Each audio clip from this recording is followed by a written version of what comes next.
Welcome to the Explainer. So today we are diving into an absolutely high-stakes battle in the software development world. We're putting two heavyweights head-to-head, Fable 5 and Opus 4.8, to look at their development efficiency and success rates. We're skipping all the theoretical stuff today and jumping straight into a real-world, incredibly complex test to see which model actually delivers when the heat is on. Okay, let's dive into this.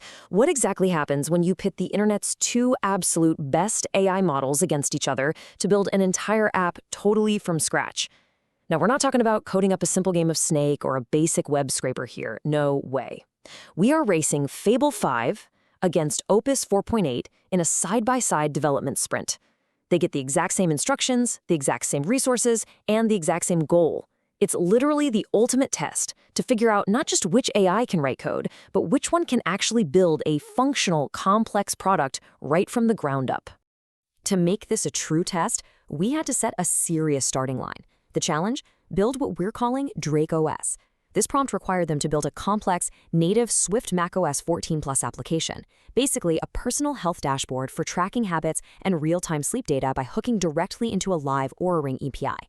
And just to make things even more brutal, both models were handed a completely pre-designed, custom liquid glass UI styling guide known as Molten, so they had to take this highly complex design and transform it into a working desktop app. Now, to guarantee a perfectly fair comparison, both models were locked into the exact same roles using the SPAR framework and a very specific /goal prompt. If you're familiar, this basically creates an agentic loop. You hand the AI a massive project requirements document, and it takes off as an autonomous agent. It attempts the task, checks its own output against incredibly strict success criteria, and if it fails even one little thing, it gets feedback, loops back, and tries again. It absolutely has to iterate until it's perfect. Both models got this massive prompt and were set to maximum effort at the exact same time. Now, what's really interesting about this is that the second the prompt was sent, a glaring difference in how these two tackle problem solving popped up immediately. There was this wild contrast between Fable 5's silent, highly methodical execution and Opus 4.8's eager, chatty, almost, junior developer vibe. Let's break down exactly what that looked like in real time.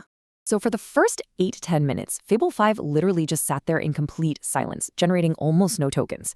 You might think it was frozen, but actually, scratch that. It was just quietly and deeply processing the massive Molten design guide and the HTML files. Fable 5 gave us zero chit-chat, no long paragraph explanations. It just executed the core logic flawlessly in the background. Because it took all that time to read and understand everything right up front, it created this massive slingshot effect. After that initial silence, it just rocketed forward, generating the entire app with breathtaking speed. On the flip side, we've got Opus 4.8. And Opus started immediately. The second the prompts dropped, it was checking tools, spinning up test servers, and testing the toolchain all in parallel. Honestly, it felt exactly like a super excited junior developer who just wanted to show off. But here's the fatal flaw in that strategy. Opus 4.8 insisted on writing out full paragraphs explaining exactly what it was doing every time it wrote like 100 lines of code. All of this constant emoji-filled communication and self-explanation severely bogged down its overall speed in the long run. And the cost of all that chattiness is pretty stark. Fable 5 has stayed totally quiet and focused purely on the code, using roughly 55,500 tokens for the entire run. Opus 4.8, on the other hand, constantly explaining its workflow and dealing with crashes, burned through a massive 79,000 tokens. That is a huge gap. And for sure, that translates directly to much higher API costs and sheer computational waste if you were trying to run this in a real-world enterprise environment. So the crucial point is 30.5 minutes. That is exactly how long it took Fable 5 to go from a single text prompt to a fully built, beautifully designed native macOS application. 30.5 minutes to build Drake OS completely from scratch. Just let that sink in for a second, right? An entire software development cycle condensed into the time it takes to drink a cup of coffee. Absolutely wild. Summarizing these final efficiency metrics, Fable 5 crossed the finish line at 30.5 minutes. Opus 4.8, meanwhile, took more than 60 minutes. That's over double the time, and it burned through nearly 79,000 tokens before it even claimed to be finished. Opus just kept getting stuck in testing loops, reading its own crash reports, and churning through expensive compute resources without really making forward progress. In the end, Fable 5 proved to be vastly more efficient in both time and raw processing power.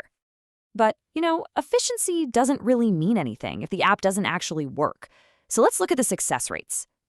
Fable 5 essentially took a victory lap with its final output message, stating it created, quote, hand-rolled swift data persistence with iOS portable models. What that means is Fable didn't just hack some garbage together. It architected the database layer so perfectly that this macOS app could easily be ported straight over to an iPhone. It successfully built a native application that functioned exactly as requested. And this brilliantly illustrates the flip side, because Opus 4.8 faced a very different reality. Just listen to this quote from its final run. Crash looping at runtime. A fatal error in the restart test crashed the whole test process. Yikes. Despite its super enthusiastic start and all those long paragraphs explaining its brilliant code, Opus ended in a really frustrating failure. It carried persistent invalid identifiers across containers and just kept crashing in on itself. Let's detail exactly what Fable 5's success actually looked like in practice. It delivered a fully functional dark mode inline document editor right inside the app. It built an interactive calendar where you can click, set times, and save events. It flawlessly integrated that real-time Aura Ring API we mentioned, and it even built a custom browser authentication success page to handle the login. It even nailed really highly specific UI requests, like adding a custom command plus zoom function so the user could scale the interface perfectly. Just incredible attention to detail. Now, contrast that absolute triumph with Opus 4.8's final output. Visually, okay, it somewhat followed the design guide, but functionally, it was a total disaster. The document editor was completely broken. If you tried to click basic UI buttons, the entire application would immediately just close out. Interestingly, Opus actually claimed to have passed 93 initial backend tests during its build process, but ultimately, it couldn't handle even the most basic user interactions. Essentially, it built a visual facade, not a real application. Let's move on and see what this all builds toward.